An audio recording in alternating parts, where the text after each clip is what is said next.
All human thought, all mental man's experience moves between a constant affirmation and negation.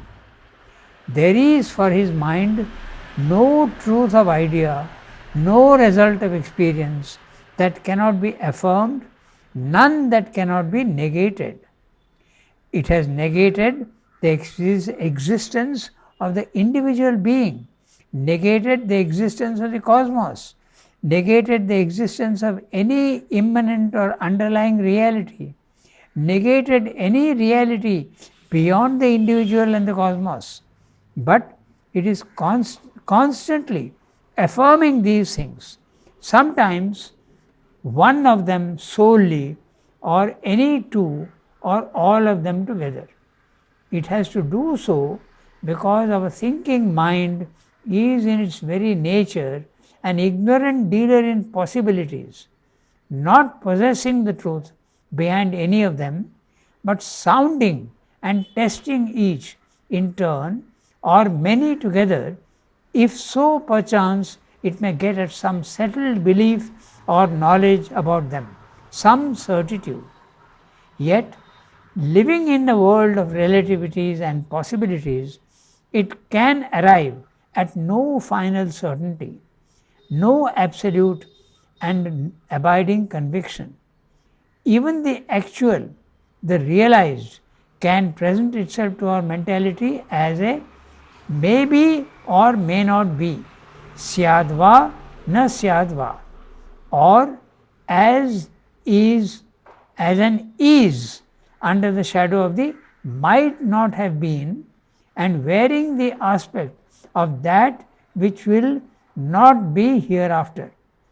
Our life being is also afflicted by the same incertitude. It can rest in no aim of living from which it can derive a sure and final satisfaction, or to which it can assign an enduring value. Our nature starts from facts and actualities which it takes for real. It is pushed beyond them into a pursuit of uncertain possibilities and led eventually to question all that it took as real. For it proceeds from a fundamental ignorance and has no hold on assured truth. Okay. All truths on which it relies for a time are found to be partial, incomplete, and questionable. So Srimla is making a fantastic statement here. The question is, from this mental point of view, Yeah. how does the sadhak get into the higher mind? Oh, someone is asking that question. Me. Oh, okay. The higher mind is a spiritual level of consciousness. There, as I spoke of 3 levels, the level 1 is where we normally are. And we are identified with our body, our vital, and our mind, and we are in ignorance. We see the many in the physical world and we take them to be realities. We don't see the reality behind the forms. Now, how do you get to the second level of the spiritual planes of consciousness, which includes the higher mind? That you do by yoga. That you do by yoga. And yoga is not one, there are 100 ways of doing it.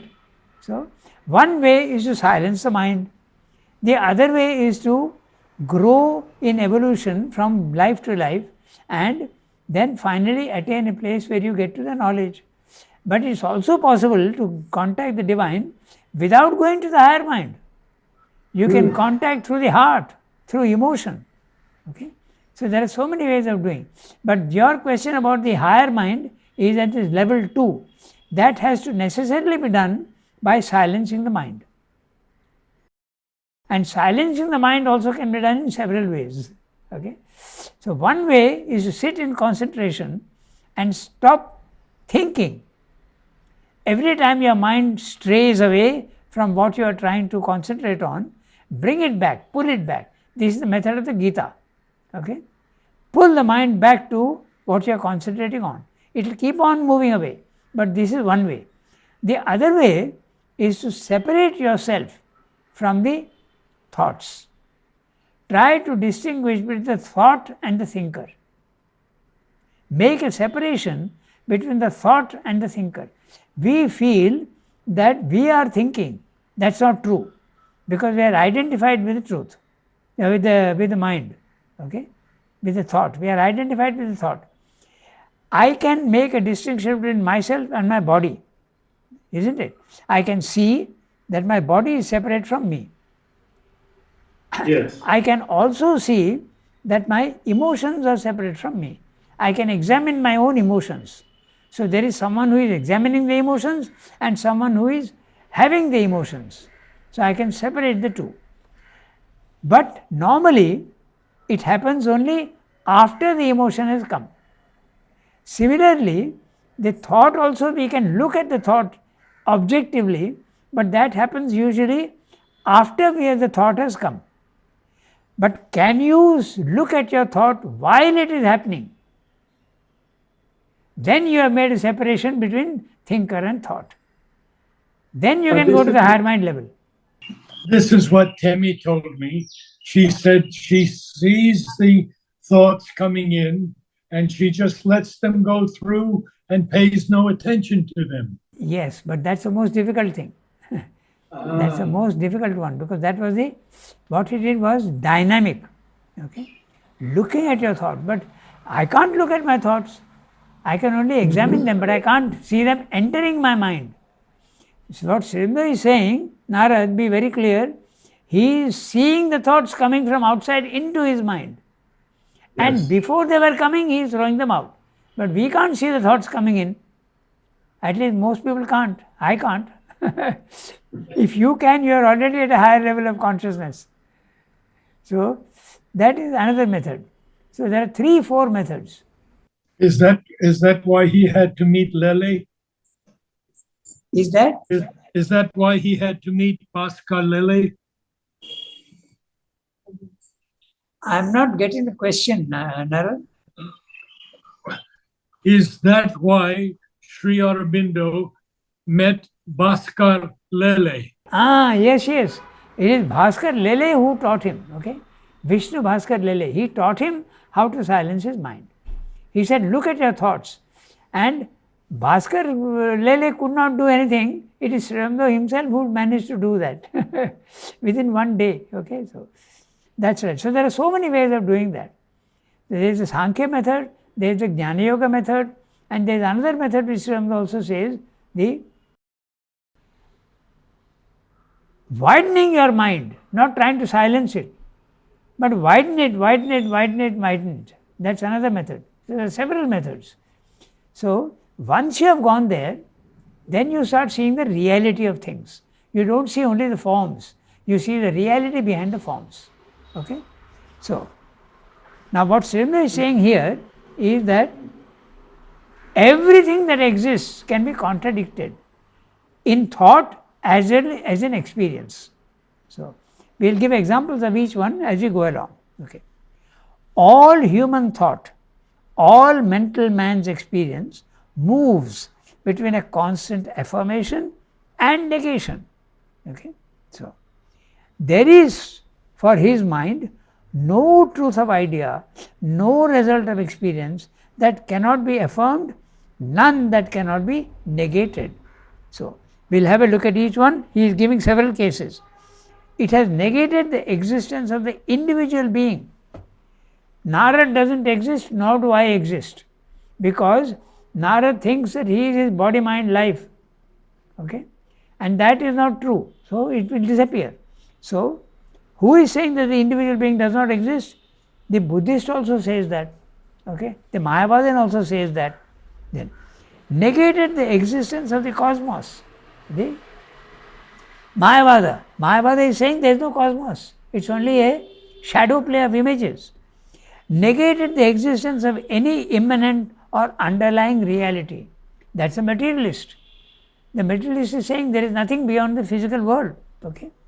Negated any reality behind the individual and the cosmos. So that is a Buddhistic. But it is also constantly affirming these things. The world is real, the individual is real, and the divine also is real. Okay? Some one of them solely, or any two, or all of them together. It has to do so because our thinking mind is in its very nature an ignorant dealer in possibilities, not possessing the truth behind any of them, but sounding and testing each in turn or many together, if so perchance it may get at some settled belief or knowledge about them, some certitude. This is the method of science. Science takes something and tests it, make experiments and sees what is possible, what is not possible. So they go step by step by tâtonnement, if you want, that is a groping, that's a method. So, because human mind is ignorant, basically, that's why. Okay, so yet living in a world of relativities and possibilities, it can arrive at no final certainty, no absolute and abiding conviction. This is at the level of our normal level 1, when we are in ignorance. You can never arrive at truth when you are at level 1, okay, in the world. Even the actual, the realized, can present itself to our mentality as a may be or may not be. Syadva na syadva. This is the Jainism theory. Jainism says that nothing can be known in its entirety. Nothing, no single thing can be known in its entirety. Suppose I have to describe my pen. Okay? I say it is made of plastic. I say it has got a liquid ink inside it. I say it is this long. I say it is weight, this much weight. I can go on describing and I can go on describing, but I will never exhaust everything. Then I have to tell what it is not. It is not steel, it is not white, it is not this, it is not that. Therefore, you can never arrive at a finality. So, this is Jainist theory. To get the finality of things, you have to go to the next level of consciousness. So, that's the Syadva na Syadva is the Jainist philosophy. Or as an is under the shadow of the might not have been. Okay?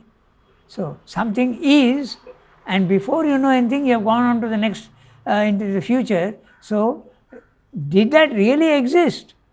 Or is it something that did not exist? Okay? So, every second the past is gone, and the past, was it real or was it not real? The question always remains. Okay? So, our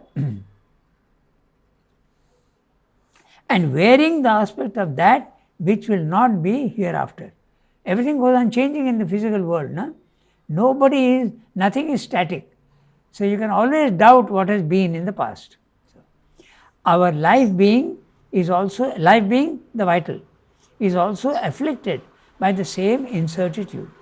It can rest in no aim of living from which it can derive a sure or final satisfaction. So, neither can we have knowledge of anything in the physical world, nor the vital can ever be satisfied fully. That's what he's saying. Okay? Can derive a sure and final satisfaction. To every satisfaction that you have at vital level, there can be an opposite and equally unpleasant experience, unsatisfaction, dissatisfaction, or to which it can assign an enduring value. Our nature, human nature, starts from facts and actualities which it takes for real. It is pushed beyond them into a pursuit of uncertain possibilities and led eventually to question all that it took as real. For it proceeds from the fundamental ignorance and has no hold on assured truth. All the truths on which it relies for a time are found to be partial, incomplete and questionable. So, suppose we are at this level of consciousness and I am seeing things, your image on the screen is real for me now, the computer itself is real, my book is real, okay, absolutely. I can touch it, I can read it, I can have absolutely, all my senses will tell you that it is real. I raise my consciousness to the level 2, the spiritual planes of consciousness, and that which seemed permanent and real is real no more. It becomes an illusion, it becomes a shadow play.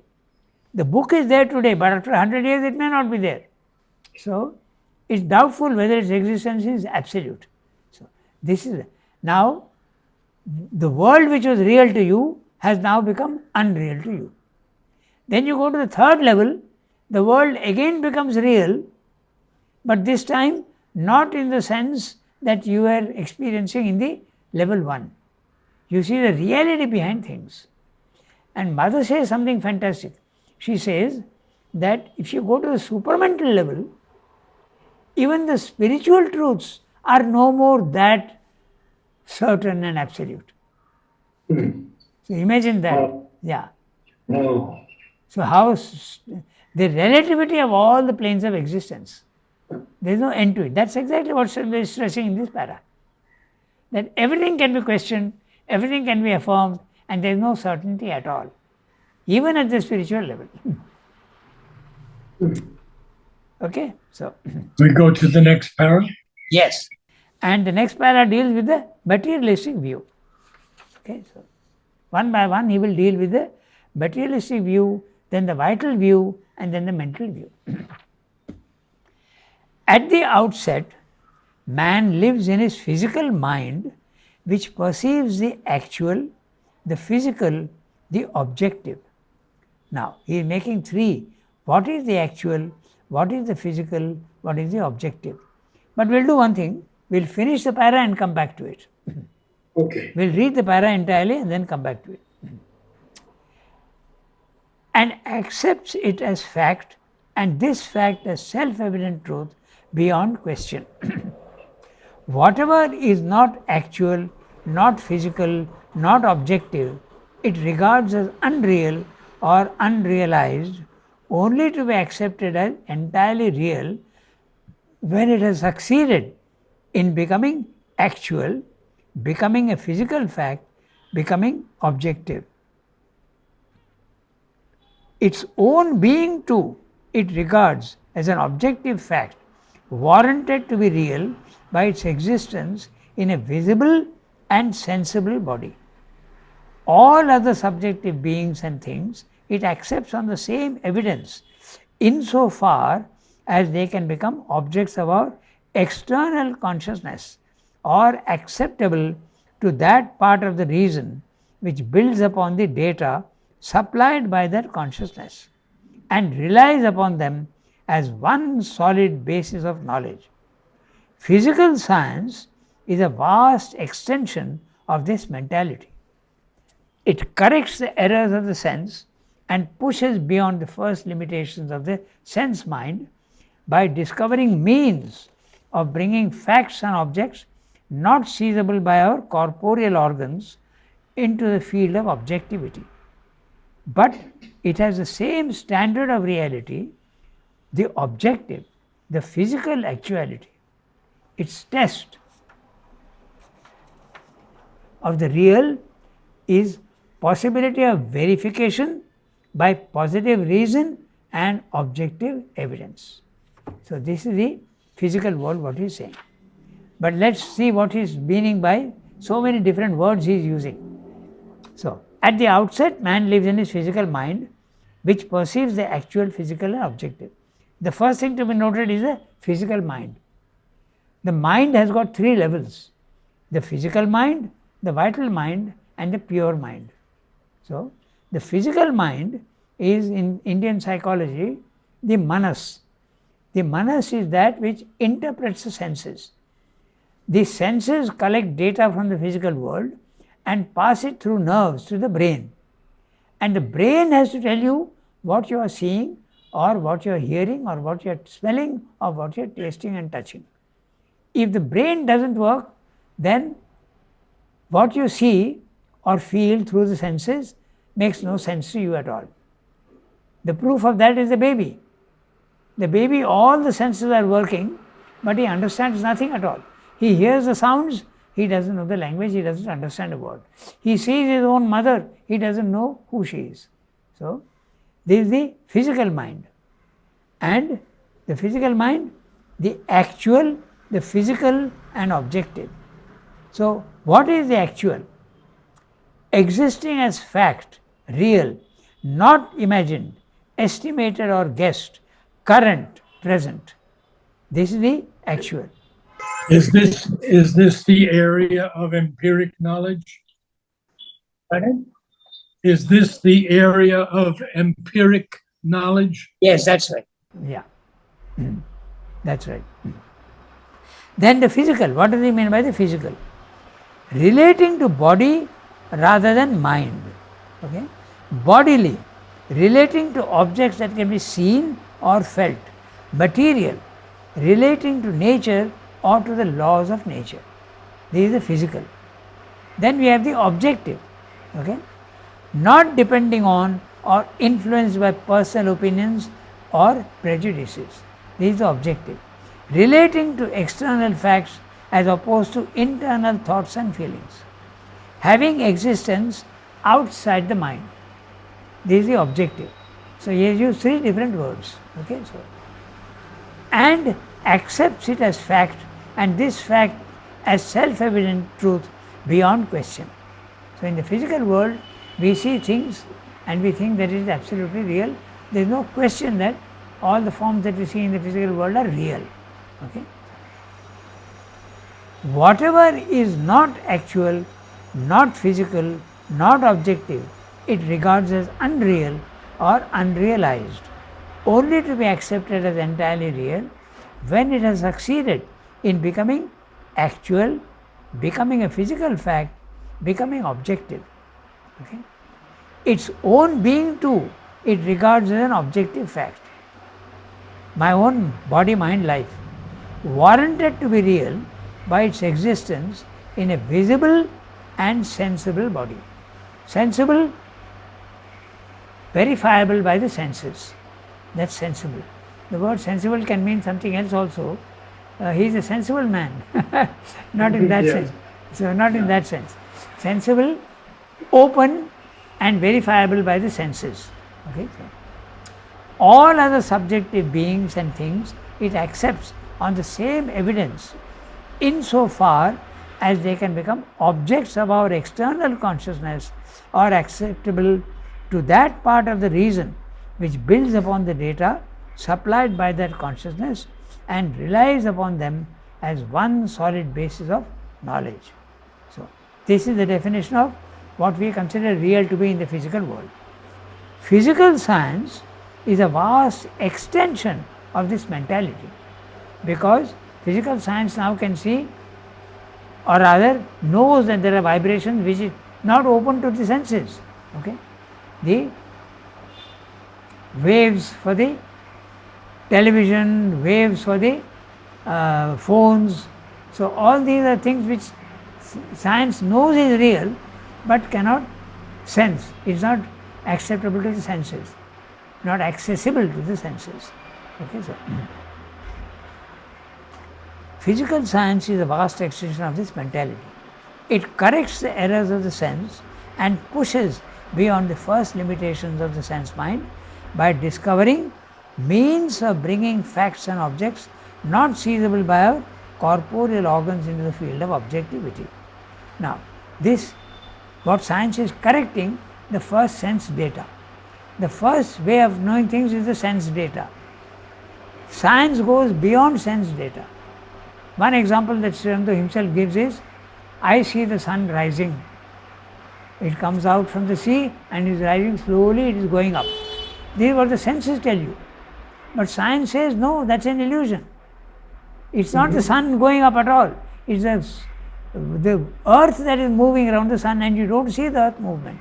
So, it corrects the errors of the sense and pushes beyond the first limitations of the sense mind by discovering means of bringing facts and objects not seizable to our corporeal organs. Corporeal organs, eyes, ears, smell, touch, the skin. These are the corporeal organs. But it has the same standard of reality, the objective, the physical actuality.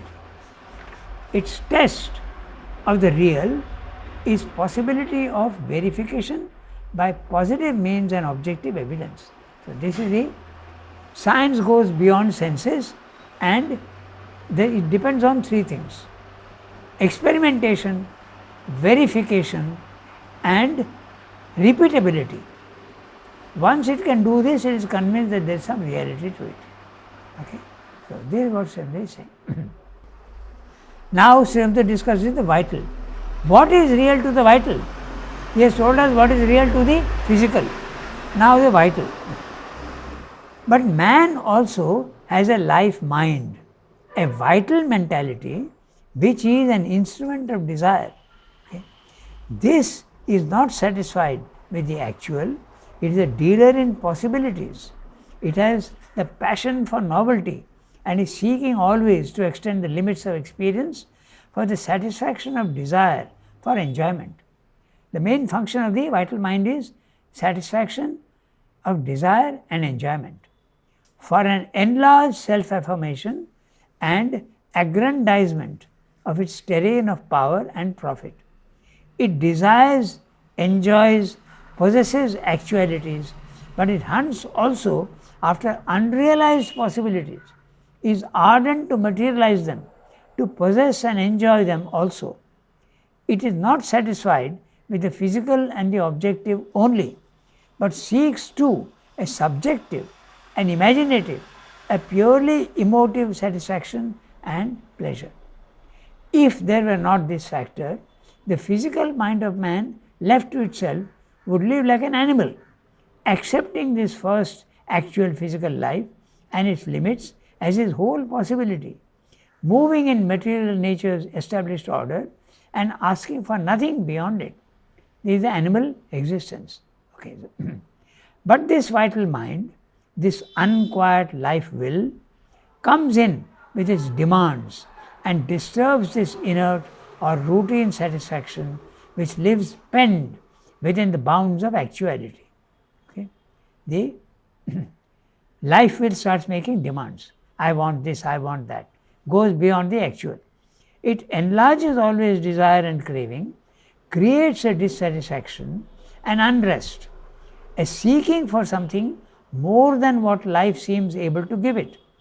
It brings about a vast enlargement of the field of physical actuality by the actualization of our unrealized possibilities, but also a constant demand for more and always more, a quest for new worlds to conquer, an incessant drive towards an exceeding of the bounds of circumstance and a self-exceeding. To add to this cause of unrest and incertitude, there comes in a thinking mind that inquires into everything, questions everything, builds up affirmations and unbuilds them, erects systems of certitude, but finally accepts none of them as certain, affirms and questions the evidence of the senses, follows out the conclusions of the reason, but undoes them again to arrive at different or quite opposite conclusions, and continues indefinitely, if not ad infinitum, this process. This is the history of human thought and human endeavor, a constant breaking of bounds, only to move always in the same spirals, enlarged perhaps, but following the same or constantly similar curves of direction. The mind of humanity, ever seeking, ever active, never arrives at a firmly settled reality of life's aims and objects, or at a settled reality of its own certitudes and convictions, an established foundation or firm formation of its idea of existence. So, this is the problem with the vital mind, that it will never find satisfaction fully, nor is it ever satisfied with anything. It wants more and more always. There is constantly and that's what gives it the unsettled restlessness. This is what Chandra is saying.